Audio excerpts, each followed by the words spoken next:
வணக்கம் and welcome to filmi decoder. இன்றைக்கி நம்ம பார்க்க போகிற படம் தொடக்கம் அப்படின்ற மலையாள படம் தான். இந்த படத்தோட கதை என்னென்னா, படத்தோட ஸ்டார்டிங்கில் ஒரு சைக்கோ கில்லர் அடுத்தடுத்து நிறைய கொலைகளை பண்ணிக்கிட்டே இருக்கிறான். மறுபக்கம் கதாநாயகியும் அவங்க அப்பாவும் இருக்கிறாங்க. ஒரு நாள் நான் பேங்க் எக்ஸாம் எழுத போகிறேன் அப்படின்னு சொல்லிட்டு ஃப்ரெண்ட்ஸ் கூட சேர்ந்து அவங்க அப்பா கிட்ட சொல்லிட்டு அவங்க மக அங்கேருந்து கிளம்புறாங்க.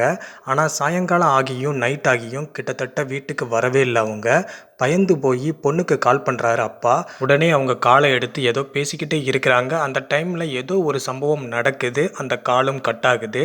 ஸோ உடனே போலீஸ்கிட்ட போய் என்னோட பொண்ணை காணோம் அப்படின்னு அவர் சொல்கிறாரு. ஸோ இதுக்கப்புறமா என்ன ஆச்சு, ஒரு பெரிய சம்பவம் எதுவும் நடந்திருக்கா இல்லையா, அந்த சைக்கோ ஏன் இவங்களை கடத்திட்டு போனா, ஸோ இப்படியான ஒரு பரபரப்பு கதையாக தான் இந்த படத்தோட கதையே போகுது. இந்த படத்தோட ஃபஸ்ட் ஹாஃபில் படம் நல்லாவே இருக்குது பரபரப்பாக.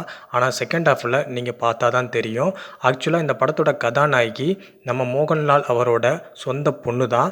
இது அவங்களுக்கு ஃபஸ்ட்டு படம். கொடுத்த கதாபாத்திரத்தை நல்லாவே பண்ணியிருக்கிறாங்க. ஜோ ஆண்டனி அப்படின்றவர் தான் இந்த படத்தில் வில்லனாக வராரு. பலவிதமான சம்பவங்களை பண்ணுறாரு, அதை நீங்கள் படத்தை பார்த்தா தெரியும். அண்ட் அது மட்டும் இல்லாமல் மகளோட படத்துக்கு, அதாவது இந்த படத்துக்கு மோகன்லாலும் ஒரு கேமியோவாக வந்து நடிச்சிருக்காரு. அந்த சம்பவங்களுமே நல்லா இருக்குது. அண்ட் அது மட்டும் இல்லாமல் ஹீரோயின் காணாமல் போனதுக்கு அப்புறமா சின்ன சின்ன த்ரில்லரோட படம் பயங்கரமாக போகுது. அதாவது காணாமல் போன அடுத்த 20-30 நிமிடங்களுக்கு பரபரப்பு உச்சியில் தான் இருக்குது. ஆக்சுவலாக இன்வெஸ்டிகேஷன் நடக்கிற அந்த காட்சியாக இருக்கட்டும், பேக்ரவுண்ட் ஸ்கோராக இருக்கட்டும், ஸ்க்ரீன் பிளேவாக இருக்கட்டும், எல்லாமே பக்காவாக இருந்தது. இந்த மாதிரியான த்ரில்லர் படங்களுக்கு நம்ம சொல்லவே தேவையில்லை. மலையாள படங்கள் நிறைய படங்கள் இன்வெஸ்டிகேஷன் த்ரில்லர் படங்கள் இருக்குது.